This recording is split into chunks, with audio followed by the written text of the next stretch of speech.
because without all of you, there's no workshop, there's no conference, and there's nothing. So, so thank all of you for wanting to be progressive and wanting to learn and wanting to get better and wanting to get yourself to a whole other place. As a little bit of a surprise, even the people from Digital Dealer don't know this until right now, I've decided to change the intro to the keynote. And that's why the screens are dead right now, and that's why I'm walking around with notes, because I literally wrote this, put this together this morning. And the reason I wanted to change it was because anybody that follows me or knows me knows that I'm on a constant pursuit to always provide and bring more value to all of you. I have no interest whatsoever being up here and trying to monetize you into a lead or into a demo or into a close or anything like that. That's not my game, because that's really not what this is. This is all about bringing value to you guys.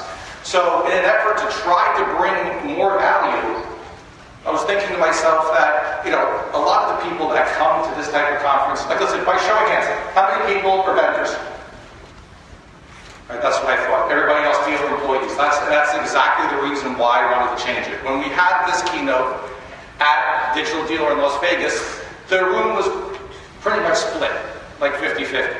So, it wound up being that a lot of the comments that came out of the keynote panel were helpful to vendors, and dealers had to kind of read between the lines to get the value out. So that's the exact reason why I wanted to switch it around. And I wanted to set it up to make sure that all of you got the most value that was possible out of this. Because a lot of people come to these type of conferences, or they come to these workshops, and if you're new, or you only come a few times, or even if you've been a bunch, you come to a conference like this and your mind is like wide open. You're like a puppy and everything is brand new. You're trying to run around and go to every single session and you're trying to take all the notes you possibly can. And then you wind up going back to the dealership and you're still all hyped up and you're ready to go and you want to make sure that everything that you learn gets implemented in the dealership, and then you hit a brick wall. You hit a brick wall by getting opposition. You hit a brick wall because sometimes you honestly don't have all your facts together, you don't have all your thoughts together, you really don't have a plan. You're just all hyped up and you're like, this guy's going to be doing this!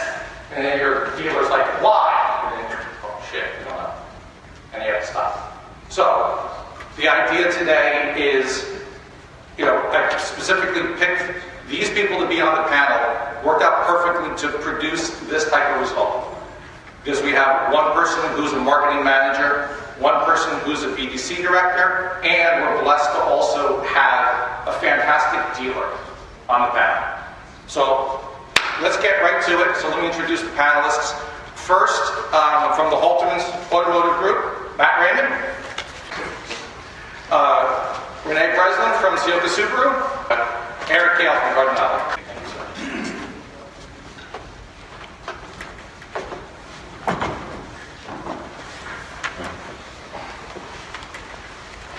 Okay, so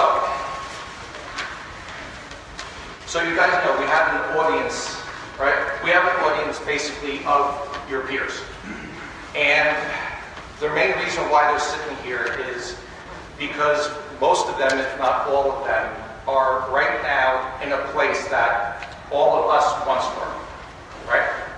And you come to these type of conferences, like I said in the beginning, you come to these type of conferences, you have a ton of ideas, and you basically want to bring them back and bring them back the right way. So I'm going to start right away with Erich. So as a dealer, and when a member of your staff attends a conference like this and they come back with a ton of ideas and they want to come at you and they want to try to get you to do some of these things, what can they do to be best prepared? Or what can they do to best present an idea that they saw at something like this to you and convince you basically to invest the dealership's money in that idea? Well, that's a great question. I would answer that in really a wide-reaching answer that applies to us regardless of what you do for a living. And as dark as this may sound, I believe that our obligation is to find in someone a particular level of health, okay? And to find then the pain that is making me ill, to make me then critical, and then cure my pain. Let me share with you what I mean.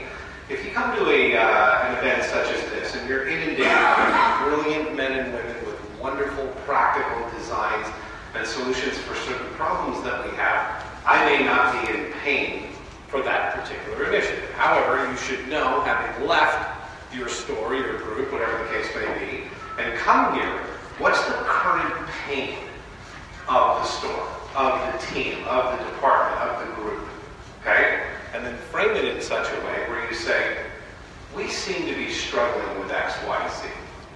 What if there were a way for us to achieve a greater result?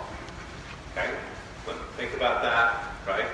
First one who speaks loses, the whole thing. Let me ponder that. It's still a deal. Still a deal. You're working. If I could, would you let me, and here's the optimum word back in our stores, would you let me pilot test this? Let me pick, if you have multiple stores, let me pick a store. If you have a single store, but you have multiple teams, let me pick a team. And let's pilot this and let the results speak for themselves. With the understanding that the results are not going to be from a speaker. The results are not going to be from a shiny $4.99 a month widget that's going to fix all of our problems. The result will come from us. What are we prepared to do with an opportunity that cures our pain? And if we're willing to do it, and we do it, and there's then trackable, clonable, repeatable results, now you have created a discussion that really is what it should be from the very beginning, and that's an investment discussion. You're asking us, in our time, in our talents, in our capital, in our resources, to invest in something. Well, there needs then to be a return. That's how I would do it. Matt, when you have a store that has multiple pains, okay? I ask you specifically. So when you have a store that has multiple pains and you come to something like this and you find three magic pills, how do you prioritize which pain you bring to the dealer, or do you just bring all three and drop them all there? So I've come several times to multiple digital dealers, and I've tried different approaches. I've brought them all back at one point to address all the pains up front, which How'd that go? not well. It doesn't go well because you're coming back and telling them that you found out something about the store might be ugly, and for a lot of times they're not very, I don't want to say receptive, that's probably the bad word, but it's they've got processes in place, and now all of a sudden you're coming back and telling them that we need to change something. One of the biggest things I really felt is that coming back and putting together a PowerPoint presentation, and I might like PowerPoint a little too much, but putting together a PowerPoint presentation and just explaining the things that I've learned, and knowing that, as we call it at our store, hot buttons for a customer, knowing what the hot buttons are for whether it's the general manager, the dealer principal, or sales managers, and talking about that stuff. One of the best things I've learned at Digital Dealer is to develop relationships. So now the big running joke in the store now is, if we have a problem to address, they come to me and they say, can you please get on Facebook to this, whatever site you find out all this information, and reach out to people and see what we can do to do this, this, or this. So getting all that information that you have today doesn't mean that tomorrow you have to walk into your store, have 15 PowerPoint presentations done and dumped on them. But just know that you've got to have everything kind of categorized to deal with each different pain point as they need it, as well as presenting it. I call it a soft sell when we bring it up to them, because if you hit them with, hey, I think we need to spend $5,000 more on pay-per-click, our Facebook ads suck, and we need to hire 3 more BBC managers, they're like, oh, wait, where did we just send you? So if we get in there and you say, hey, I think we could be a little bit more effective with this, and this is why, this is what I learned here, this is what I learned there, or even setting it up to prove where it's failing. That's what I've seen work over the 3 years. Now, Renee, it's a little bit of a different situation for you, because you're running a BDC of how many people? 5. Of 5, plus you. Yeah. So you have 6 people that are managing leads. And at the same time, you've got your hands in a lot of the marketing that goes on at that store. and it's not exactly it's not exactly a small store. No. How do you prioritize? How do you prioritize your time, and how do you make sure that you're constantly looking at, at what the pain point of the dealership is, so that you can take an already great store and bring it up from a level? I mean, it's very, very busy, so just kind of staying on track with my team, making sure that I'm always there and helping them first, to me is very important. But making time to meet with, our vendors is very important as well, because some people may not think that an internet manager needs to be so involved with third party, but it's affecting their department for the most part. So you should know everything that's going on, whether it be Cars.com, you should know what's going on, what's on the web page there or anything. But I think really staying in touch with my team and always helping them grow helps me grow as well. Empowering them helps me be able to go and talk to vendors and do other things that I need to do. Now, Matt, back to you again. So you go and you get to the point of where you see a speaker, or you see somebody present, or you talk to somebody, one of the vendors at a conference like this, right? And you decide that it's time to take it to the next step in the relationship, to where it's going to be the demo, right? When the demo occurs, do you allow whoever's doing the demo to just run through it at their own time, or before it, do you have a set set of questions or a set type of things that you need to know before it's over? So one of the big things that drives me crazy with demos is that when you get on there, the first thing that the presenter starts out with is, my name is so-and-so and I've been in the car business for 16 years, my father owned a store and I did it. And it's 5 minutes of that, the dealer principal and the general manager have already checked out and lost them. So what I found was very successful is, let's say we find a new product at Digital Dealer and we want to bring it in store and make it work, is talking to the presenter and saying, listen, here's the pain point, here's how we can fix it with your product, and here's what I need you to tell them, because this is what sold me, and I know what they're going to be looking for. If they care to elaborate questions after that, they can, but really just kind of narrowing it down. I try to really have them shoot for like a 10 or 15 minute block, because I want it just to be laser focused on, let's address the problem and how can they help us fix the problem. So now, Eric, as a dealer, when a Matt comes to you and says, we really have to look at this widget, I have a demo scheduled, how much time are you giving that before you basically check out? Or what has to happen so that you don't check out? Well, if Matt and I were having a conversation and he was tracking with what in fact is our pain, then I'm going to put the related time to cure the pain based on how severe it really is. And he would be wise to know what other initiatives we have in place. I want to stop real quick and say that I too have come back having been inspired by multiple touch points, and I'll grab the market presidents and all the in-store GMs and I'll throw them on a conference call and I'll be excited and I'll share with them too much, and as it's happening I'm realizing what other am I doing? Okay? So you have to pace yourself based on what is MIT, what is the most important thing in which XYZ solution will solve. So back to your question, the allocated amount of time is number one, how much trust is there to how much research has Matt done in alignment with what the end goal is, okay?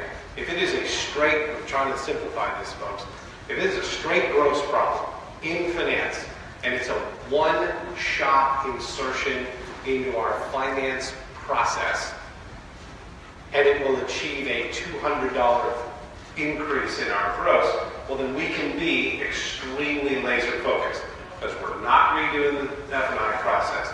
We are going to decide whether we will or will not insert XYZ process to it. So for that, get right to it. There is no, and I totally echo your thoughts, there is no reason for the long, big, drawn-out setup the stage. This is the objective. This is what it looks like. Do we have the ability to actually get it done?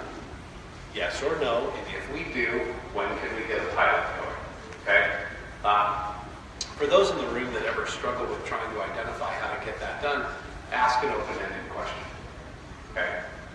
if I do X, Y, Z, what is the result that I should expect?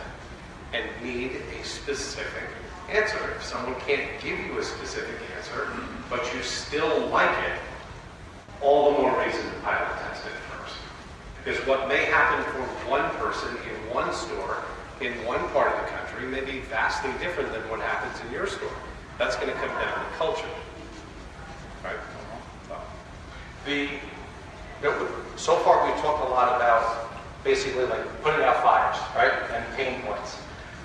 Matt, start with this, and all three of you, please answer. How much time do you spend focused on putting out the fires and the pain points, right, as opposed to coming to something like this, learning something new, right, and saying, wait, we have to work this in too? How do you set the priority?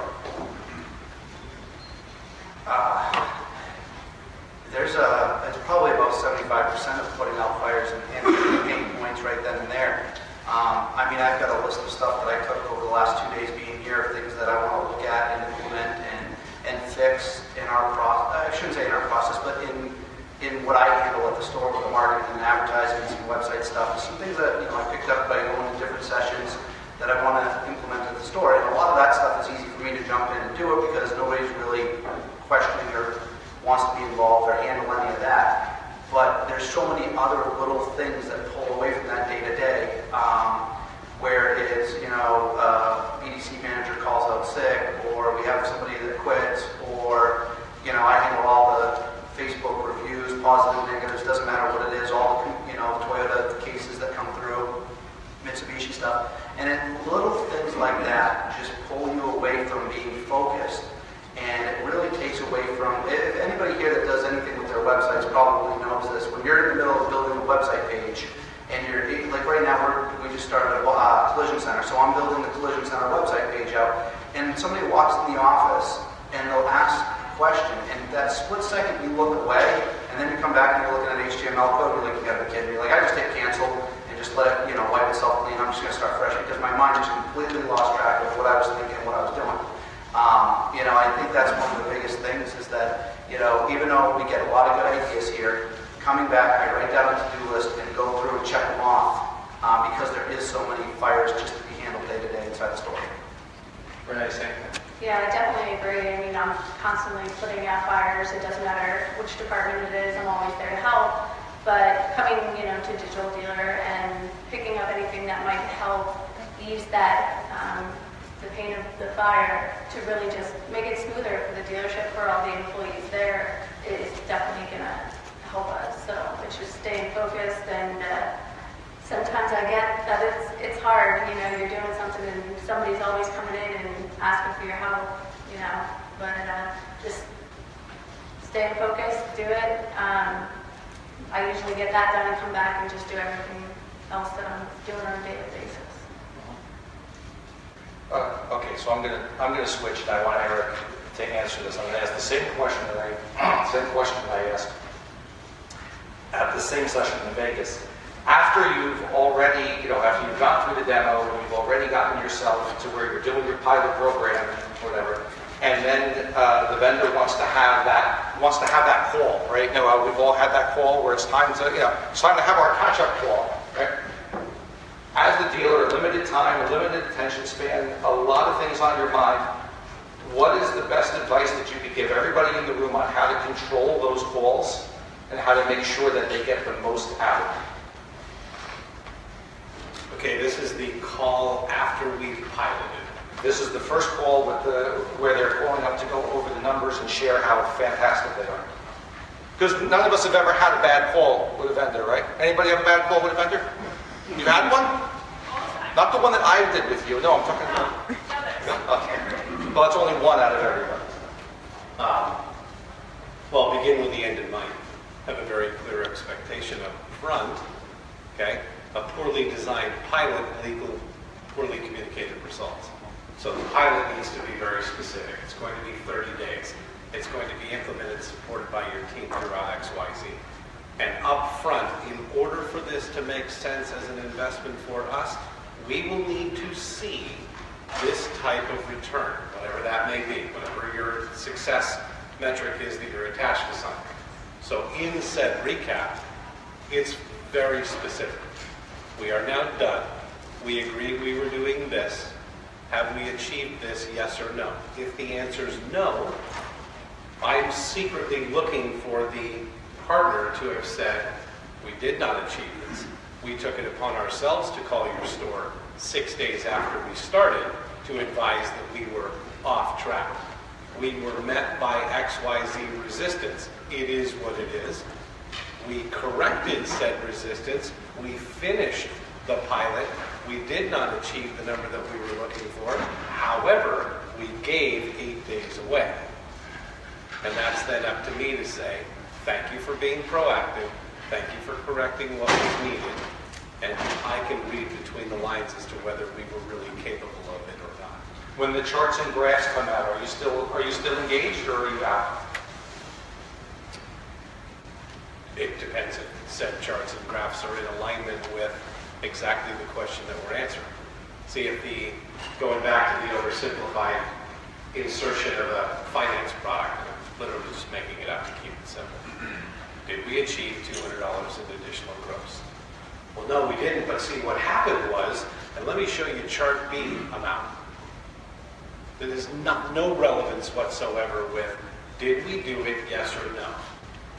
And in the example that I just gave, where we gave away a certain amount of time because we weren't bought in, we didn't follow the process, and they show me a graph that says, here you are the 1st through the 8th, no action. Here we are as a result of our corrective actions, and by the 13th you'd achieved 186.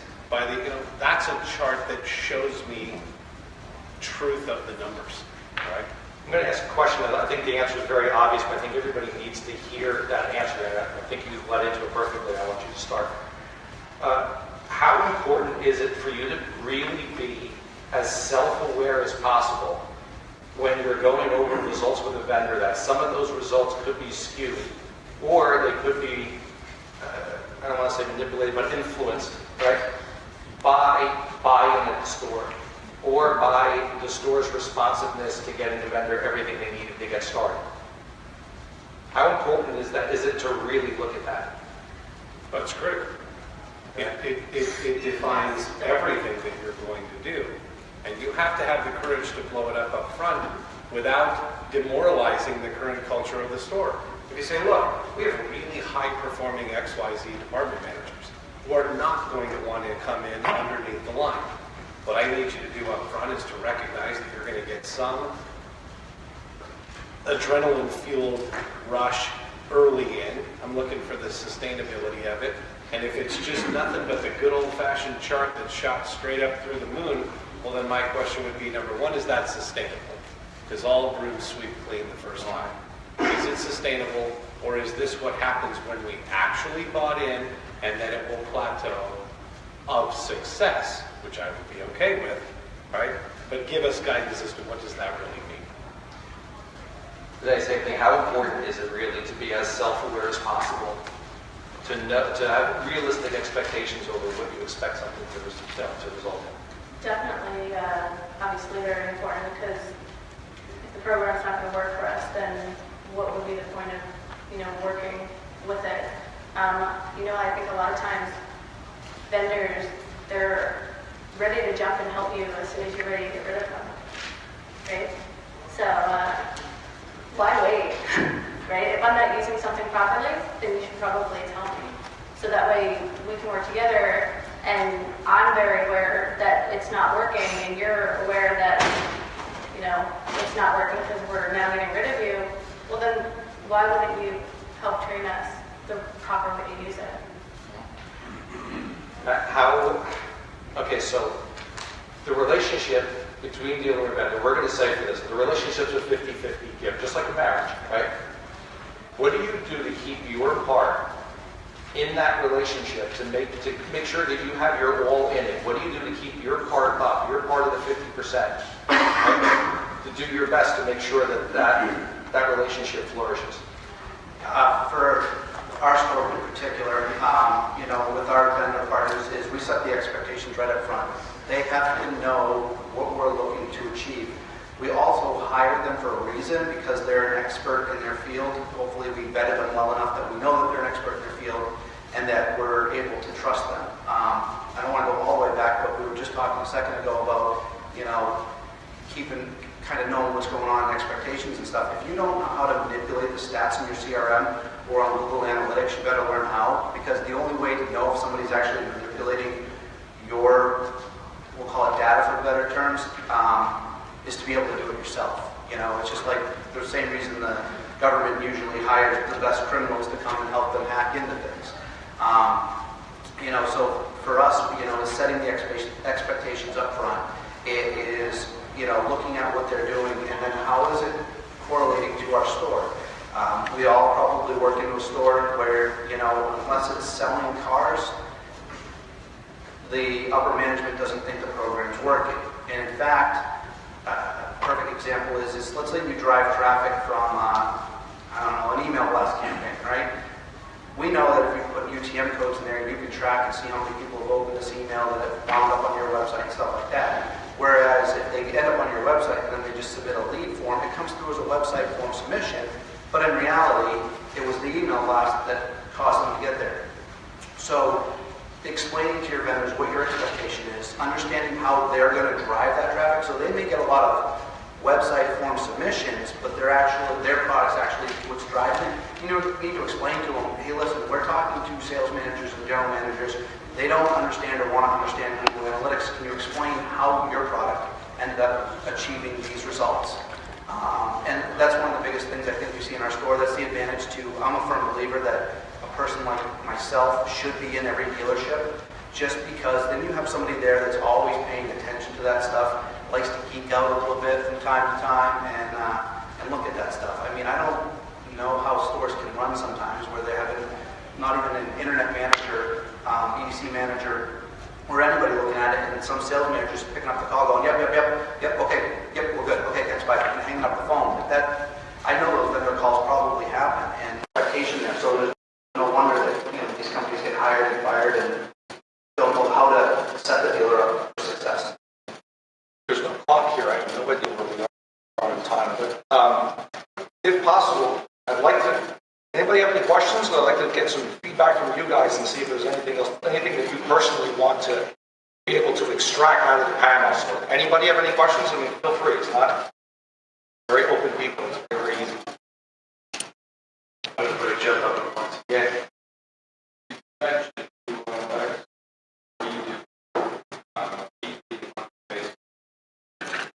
I look at it just mainly, a lot of it is daily looking at it. I've set up some segments in there where I call it a high value shopper, so you can tell people coming back to your site multiple times. And I try to correlate that with the actual number of vehicle sales. So if somebody visits your website 4+ times in a month, they're probably pretty interested in purchasing the vehicle. Just look at different traffic trends. Look at, I get kind of weird with this stuff because I'll plug in, like, I want to see how many buyers are, 55+, how many people are using mobile versus desktop. Just little weird things just to try to figure out what the consumer's doing on the other end. And then where I really like it is just making sure that all our campaigns are tagged, whether it's email, whether it's like Facebook or pay-per-click or whatever it is. Right now I'm working on, we still do billboard advertising. I know people are like, what? But we still do billboard advertising, and we're looking at being able to track billboards through Google Analytics. And the way we're going to do that is purchasing a separate URL that is exclusive to billboards only, and then you can set up a 301 redirect and have it come through, so you'll be able to actually track it in Google Analytics. So somebody will see that billboard, register that URL, and then go online, search that URL. It'll take you to our own website, but at least that way we'll be able to track, how many people actually have an impression from a billboard. And that's kind of my new side coming out, trying different things. Anybody else? So in conclusion, this is going to be a question I know you guys are going to have fun with. So right now, today, if you could give advice to yourself the first time you came to a conference like this, right, with the amount of experience that you have now being through these things, what what would you tell yourself the first time that you walked into it? Eric. First time you came to a conference. I don't know, it's not perfect, but given the motivation for us to come to what was then Digital Dealer in 2010 was the fact that we were ill-equipped and we knew that digital was going to be the retail space for us. We were our money, and we had no idea what we were doing. We didn't know what we didn't know, so we had the courage to sit right up front. We don't sit in the back. We don't open our laptops. We don't do that stuff. Be where you're at. So my recommendation to anyone going to these things is, why waste your time if you're not going to be where you're at, and take notes and write it down and take these things back and prioritize. You have to have an upfront idea of what my expectation is. Some sessions that I go to, we feel like we're already good. Terrible moniker, right? Because that's usually where we place it. We already feel like we have X, Y, Z handled. Yet, is it safe to say that you've got to sharpen your saw on a new perspective and keep your eyes open? So, sit in the front, take your notes, be diligent about them, right? But be your own filter to say, well, this is a great idea. We are not ready for this yet. We will be. I'm going to keep this top of mind. But we need 6 months of preparation inside of our teams, inside of our stores, inside of our culture, whatever the case may be, for us to actually maximize. Renee, what would you say? Definitely don't come here thinking that everything everyone says is going to work. Come here thinking that you're going to at least go home and take, 1 or 2 things that are going to help, tweak your dealership and help you grow. But never think, oh, I have to go back and I have to implement everything, because it's not going to work. My first digital dealer was exactly what Eric described. I was sitting in the front row taking tons and tons of notes. Knowing how many sessions I was involved in and engaged in and stuff like that, I would tell myself to also not forget to network. Meet as many people as I can, because they're living it and breathing it and doing it every day, so they can offer some advice. Maybe they're had the same problem you're having. As well as I wish the first time I ever went, instead of trying to get in every session, I look back at my notes, I still have them. They're so all over the place. 1 minute it was a BDC, next minute it is SEO, and the next minute it's Facebook advertising. It's all over the place with different things. Ask the dealership, when I go away to this conference, what are you looking to improve? What kind of classes should I be sitting in on? So you have a plan before you arrive, so that you can kind of gear your day or week or however long you're gone to that and take the notes. That also makes it easier when you get back to point out the pain points and say, hey, listen, we talked about this before I left. These are the sessions I sat in on. Here's what I found, and this is how we can fix it. Eric, you wanted to say? Yeah, Matt, you inspired me in something that still happens to this day. By show of hands, if you feel like over the last 2 days you've drank out of the fire hose? Not the T-Rex hand, guys. It's actually the C part. So a third of the room. I would say it's a lot more. Keep yourself in check, and remember that learning without doing is not learning at all. Okay? Keep yourself in check and recognize that there are going to be some sessions that you're in, you're totally tracking, you feel like you got it, okay? You're exhilarated, you can't wait to go implement it, you go into another track and it completely craps you out. You feel like the world's coming to an end, I have no idea what they were talking about, we're not ready for it, we're going to have to, shut it down, right? Keep yourself in an emotional balance and recognize that there is a lot being communicated in a very short period of time. And when you go into something with the objective up front, right? I remember my schedule looked the same. It was, everything all crammed in all one day. And the truth of it was there were 2 big things that I needed. And as long as you got that, you got all the gold. I'm going to break protocol. I'm actually going to answer my own question, right? Which, as a moderator, you're not supposed to answer the questions, but I'm going to answer my own question. And the main thing that I would have told myself was say hello. Say hello to me. Because I came and I was all puffed up, like I'm going to learn everything in the world, and I sat in the front and I took notes, and my notes looked like ransom notes by the time the session was over. It was all over the place. But I didn't really maximize the amount of networking and the amount of friendships and the amount of really good, solid relationships that you can build with people at conferences and workshops like this. A lot of my closest friends, right? A lot of my closest friends today, I even met my wife right here at a digital dealer conference. So that's the thing that I want to leave everybody with is, you see somebody, if you somewhat even recognize them because you think you saw them on social, or you saw that they wrote an article in a magazine, or you heard them speak 3 conferences ago, don't be afraid to walk up and say hi. Don't be afraid to walk up and ask a question. Don't be afraid to go and hit them up on Facebook Messenger even while you're still at the conference. And say, hey, can I steal 2 seconds of your time and ask you something? Because if you're here to learn, and there's not many people that I know that would come to something like this and would not be open to share. So that would be my own advice to myself is, don't be afraid to say hi. So I want to thank Matt, I want to thank Renee, and of course Eric for being on the panel. I thank all of you for staying so late into the day to see it, and we'll see you again soon, actually in April, right? I think David's going to come up to me.